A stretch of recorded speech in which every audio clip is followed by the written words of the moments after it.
నిన్నటి నుంచి, మొన్నటి నుంచి ఒకటే డిస్కషన్ కన్వెన్షన్ కూల్చివేత, కన్వెన్షన్ కూల్చివేత.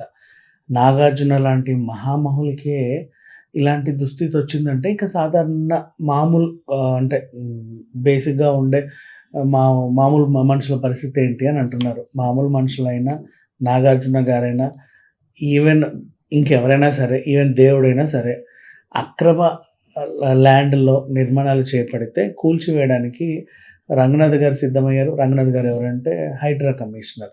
హైడ్రా ఏంటి అంటే ప్రెజెంట్ అక్రమ చెరువులని ఆక్రమించి నిర్మించినటువంటి కట్టడాలని కూల్చివేత అనే ఒక కార్యక్రమం మొదలుపెట్టింది.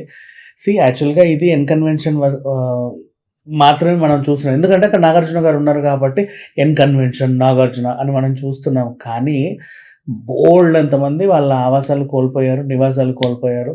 దీంట్లో ముఖ్యంగా చెప్పుకోవాలనుకుంటే ఇప్పుడు ఈ మనకి హిమాయత్ సాగరు, ఈ గండిపేట అలాగే ఉన్నాయి చెరువులు. దాని నుంచి నగరానికి నీళ్ళొస్తాయి మనందరికీ తెలుసు. మూసీ ఉంది, మంజీరా ఉంది. హైదరాబాద్ చుట్టుపక్కల నుంచి మాట్లాడుకుంటే మనకి ఇన్నున్నాయి. ఇంకా కృష్ణా వాటర్ కూడా వస్తాయి. కాకపోతే ఏంటంటే ఒక్కొక్కసారి మనము చూసాము వర్షాలు బాగా పడ్డప్పుడు అప్పట్లో ఇదేంటి మన హుస్సేన్ సాగర్ చుట్టుపక్కల ఉన్న ఏరియాలు లైక్ లోవర్ ట్యాంక్ బండే కావచ్చు, లేకపోతే ఈ తెలుగు తల్లి ఫ్లైఓవర్ దగ్గర ఉన్నటువంటి కొన్ని ఏరియాలు ఉంటాయి కదా, నారాయణగూడ, కవాడిగూడ, ఇలాంటి ప్రాంతాలన్నీ పడవలు వేసుకొని వెళ్ళారు. హిమాయత్ నగర్ అవన్నీ కూడా పడవలు వేసుకొని వెళ్ళే స్థాయికి హైదరాబాద్ వచ్చిందంటే అన్ని నీళ్ళు ఎందుకు వచ్చాయి, ఎక్కడి నుంచి వచ్చాయి? ఏం లేదు, గేట్లు ఎత్తేసారు, లోపలికి వచ్చాయి. మరి గేట్లు ఎత్తేస్తే చెరువులోకి కదా, కాలువల్లోకి కదా పోవాలి, కొంపల మీదకి రావడం ఏంటి, ఈ గందరగోళం ఏంటి అనుకుంటే మరి అక్కడ అవి వచ్చే ఏరియాలో మనం కట్టుకున్నాం హౌసెస్. అది దాని డ్యూటీ అది సక్రమంగానే చేసింది. కాకపోతే ఆ వాటర్ ఫ్లో ఏరియాలో మనమే అక్కడ ఉంటున్నాం అంతే. అంతమించిగా దాన్ని చెప్పుకోవాల్సింది ఇంకేం లేదు. మూసీగూద నగరంలో అప్పట్లో ఒక మంచి కాలువలాగా పారేది. మీ అందరికీ తెలిస్తే కృష్ణకాంత్ పార్క్ దగ్గర ఒక చిన్న చెరువు ఉండేది అప్పట్లో. దాన్ని సుందరీకరణ చేయడానికి కృష్ణకాంత్ పార్క్ కట్టారు. అక్కడ నుంచి మూసీ అలా వెళ్ళి లంగర్ హౌస్, బాపు ఘాట్ అలాంటి ఏరియాలు, అటు నుంచి అలా అలా అలా మంచిరేవులా వెళ్ళిపోతే ఎక్కడికో, అలా మంజీరాకి ఎక్కడో కలుస్తుంది సంగారెడ్డి దగ్గర.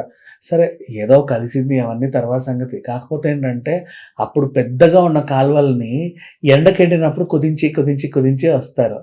వర్షాలు పడగానే దాని డ్యూటీ అది చేస్తుంది. అయ్యో మా ఇళ్ళల్లోకి నీళ్ళు వస్తున్నాయి, ఈ ప్రభుత్వం వాళ్ళు పట్టించుకోవట్లేదు అంటారు. నిన్ను ఎవర్రా కట్టుకోమనింది, నిన్ను ఎందుకు అలా చేశారు, ఎవరు నిన్ను కబ్జా చేయమనింది, ఎవరు నిన్ను అక్కడ ఉండమనింది? వీటన్నిటికీ మాత్రం ఎవరి దగ్గర ఆన్సర్స్ ఉండవు.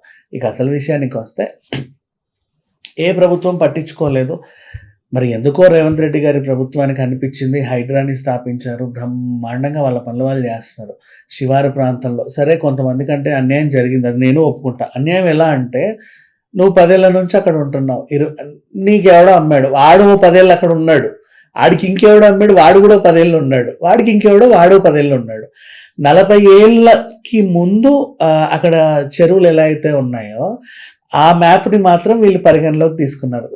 మీరు అంటుంటారు, అయ్యో మేము ఎప్పటి నుంచో ఉంటున్నామండి, మా కూతురు పెళ్ళి ఇక్కడే చేసాము, మా అబ్బాయి ఇక్కడే ఇంజనీర్ అయ్యాడు, నా కొడుకు పుట్టి ఇంజనీర్ అయ్యేంతవరకు మేము ఇక్కడ ఉన్నాం, మీరు ఎందుకండి సడన్గా వచ్చి కూల్ చేస్తారు, మాకు అన్యాయం జరిగింది. జరుగుతాయి, ఎందుకంటే నీకు అమ్మినాడు ఎవడో కనుక్కో, ఆడెవడు ఫోన్ లిఫ్ట్ చేయడు, వాడెవడు ఫోన్ లిఫ్ట్ చేయడు. ఎక్కడైతే అక్రమంగా ఇప్పుడు మిమ్మల్ని శిక్షించడం కాదు ఇది యాక్చువల్ చెప్పాలంటే, పాపం మీ మీద కూడా జాలి ఉంటుంది ప్రభుత్వానికి, వాళ్ళే మిమ్మల్ని శిక్షించరు. అసలు విషయం ఏంటంటే ఆ కూల్చివేతలన్నీ జరిగితే తప్ప, అంటే ఇప్పుడు బాధపడుతున్నది మీకు కూడా నష్టమే. ఎప్పుడన్నా భారీ వర్షాలు వస్తే మీ ఇళ్లలోకి వాటర్ వస్తాయి, అప్పుడు మళ్ళీ మీళ్ళే క్వశ్చన్ చేస్తారు, మా ఇళ్లలోకి నీళ్ళు వస్తున్నాయి, ఈ ప్రభుత్వం ఏం చేస్తుంది అని. ఏం చేస్తుంది ప్రభుత్వం? ఇప్పుడు ఉన్నది కూల్చి తర్వాత నెక్స్ట్ ఇంకెవడైనా ఈ క్వశ్చన్ వేస్తే అప్పుడు వాళ్ళకి ఆన్సర్ చెప్తుంది. సో కొంతమంది చాలా అమాయకంగానే మోసపోయారు. అఫ్కోర్స్ రియల్ ఎస్టేట్ ఎక్స్పోలు అవి ఇవి అన్నీ చూసి కూడా చాలామంది కట్టుకున్నారు, కొనుక్కున్నారు, ఏదో చేశారు, ఎలగబెట్టారు ప్రపంచానికి. శివారు ప్రాంతంలో ఉందాం, తక్కువకి వచ్చింది కదా ల్యాండ్ అని. నీకు ఎవడైతే తక్కువకి ఇచ్చాడో, ఎందుకు ఇచ్చాడు తక్కువకి? ఆ వెంచర్కి అసలు వాల్యూయే లేదు. ఎందుకంటే చెరువు యాక్చువల్గా వాడికి ఏంటి పాపం ఎంత వస్తే అంత హ్యాపీ వాడు. నీకేమో తక్కువకి వచ్చింది మాకు అని చెప్పేసి గబగబా వెళ్ళి కొనేసావు. 20 లక్షలు 20 లక్షలు, 15 లక్షలు 15 లక్షలు. అప్పుడు అనుభవించారు కదా, ఇప్పుడు కూడా ఇలాగే అనుభవించండి. ఇక దాన్ని ఎవరేం చేయలేరు. వినడానికి అందరికీ బాధాకరంగానే ఉంటుంది, కానీ నువ్వు కొనుక్కున్న ల్యాండ్ అలాంటిది, దానికి ఎవడు మాత్రం హెల్ప్ చేయలేదు. సరే, ఇక ఇన్కన్వెన్షన్ విషయానికి వద్దాం. ఎప్పుడైతే ఇక్కడ మనకి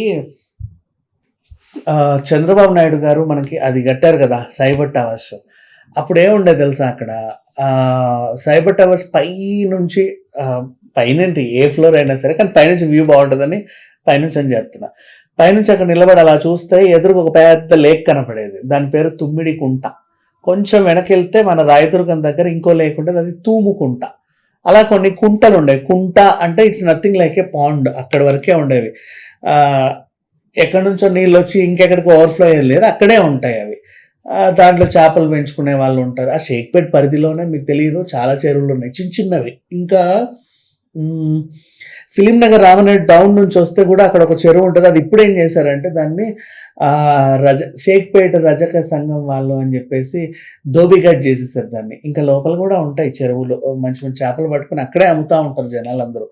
ఒకప్పుడు పెద్ద పెద్ద చెరువులు అవి, వాటిని ఆక్రమించి ఇప్పుడు రోడ్లు, ఫ్లైఓవర్లు అన్నీ కట్టేసాం మనమే.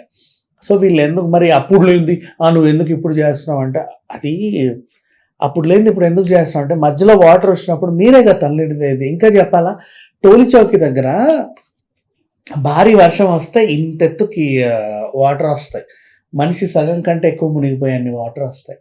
అవి ఎటు వెళ్తాయో తెలియదు, ఎటుపోతాయో తెలియదు. మళ్ళీ ఎండొచ్చి తెల్లారి ఆ నీళ్ళు ఆ పక్కలోకో ఈ పక్కలోకో వెళ్తే తప్ప అది మళ్ళీ చల్లారదు. ప్రతి చోట ఇంతే, నాట్ ఓన్లీ టోల్ చౌకీ. అంటే ఇప్పుడు సందర్భం వచ్చింది షేక్పేట గురించి అని చెప్పానే తప్పితే ఇలా బోల్డ్ అన్నీ ఉన్నాయి. ఫిలిం నగర్ పరిధిలో కూడా ఇంకేందో లోటస్ పాండ్ కూడా ఒకప్పుడు లోటస్ పాండ్, అది కూడా ఒక చెరువే. ఇప్పుడు అది ఒక పార్క్ అయిపోయింది. సరే, ఏదేమైనప్పటికీ నగరంలో చాలా వరకు చెరువులు కబ్జా అయ్యాయి, బోల్డ్ అన్ని నిర్మాణాలు అయ్యాయి. వీటన్నిటిలోనూ చాలా చాలా అక్రమ కట్టడాలు కట్టారు. వీటిని కూల్చడానికి హైడ్రా సిద్ధమైంది. కోర్స్ వాళ్ళు చేసేది మంచి పనే. జనాలకు కొంతమంది నష్టం జరిగితే జరగవచ్చు కదా, దాన్ని ఎవరైనా చేయలేరు, అదంతా ఇంకా అది వాళ్ళ కర్మ, దానికి ఇంకా వాళ్ళే బాధ్యులు. వై బికాస్ మనం అమాయకంగా కొంటాం ల్యాండ్స్ అన్ని, ఇక మీదటన్నా సరే కొండలు జాగ్రత్త పడండి. అయినప్పటికీ కూడా ప్రభుత్వం వీళ్ళని అలా వదిలేదు. తగిన ఎంతో కొంత లైక్ ఎప్పటి నుంచో ఉన్నారు కదా, కాబట్టి ఎంతో కొంత ఇచ్చే ప్రయత్నం అయితే చేస్తుంది. ఇకపోతే అక్రమంగా కట్టుకున్న ఫామ్ హౌస్లు అండ్ వాటి నిర్మాణాల గురించి మాట్లాడుకుంటే వాళ్ళకి ఎలాగో తప్పదనుకో, అది వేరే విషయం.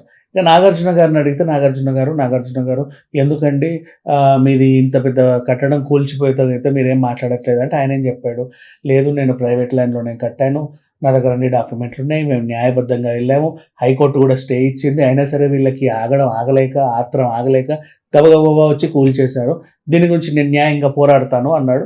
అఫ్కోర్స్ ఎవరైనా సరే చెప్పే సమాధానం అదే. కాకపోతే నేను ఇందాక చెప్పినట్టుగా పైనుంచి చూస్తే తుమ్మిడి కుంట అనే చెరువు కనబడేది అన్నాను కదా, ఆ పక్కనే మురళీమోహన్ గారు జైబెరీ కట్టుకున్నారు. జైబెరీ క్లబ్ అవన్నీ ఉంటాయి. ముందుకి హైటెక్స్. మీరు ఇప్పటికీ నోవోటెల్కి వెళ్తూ చూడండి, చిన్న చిన్న పాండ్స్ కనిపిస్తాయి. ఇవన్నీ కూడా తుమ్మిడికుంట భాగాలే యాక్చువల్గా చెప్పాలి అంటే. అండ్ ఇక ఎన్కన్వెన్షన్ ఎక్కడికి వచ్చింది, నువ్వు ఇన్ని చెప్తున్నావు కదా అనుకుంటే, సరే దాని ముందు గవర్నమెంట్ ఏమో శిల్పారామం కట్టింది, అంటే సుందరంగా బాగుంది కదా ఇక్కడ ఏదో కడితే అని. ఇక ఎన్కన్వెన్షన్ ఆ చెరువులోనే కట్టారు, ఆ చెరువే లేదు ఇంకా. అంటే ఆ టైంలో ఇలా కట్టుకునే టైంలో ఎండిపోయింది, ఒక టైంలో ఎలాగో ఎండింది కదా అని చెప్పి ఇసుక పోసి మంచిగా ల్యాండ్స్కేపింగ్ చేసేసారు. ఆ ల్యాండ్స్కేపింగ్ పైన నిర్మాణం వచ్చింది. నెక్స్ట్ మళ్ళీ వర్షాలు పడ్డప్పుడు చిన్న చిన్న పాండ్స్, అయ్యో పాండ్ అంటే గుర్తొచ్చింది, ల్యాంకో హిల్స్ దగ్గర కూడా చెరువే ఉంది. చాలామందికి తెలియదు ఈ విషయం. చిత్రపురి కాలనీకి ల్యాంకో హిల్స్కి మధ్యలో మీరు భారీ వర్షాలు వస్తే చూడండి, కొంచెం వాటర్ వస్తాయి. అండ్ అక్కడ ఇంకా ఇప్పటికి కూడా ఒక చిన్న పాండ్ ఉంది, అది కూడా అక్రమ నిర్మాణమే ఇంకా చెప్పాలి అంటే. సరే, ఏదేమైనప్పటికీ అక్రమ నిర్మాణాలని కూల్చివేసే క్రమంలో హైడ్రా పనిచేస్తుంది. ఇప్పుడు అపోహలు, ఊహలు వీటి గురించి మాట్లాడుకుందాం.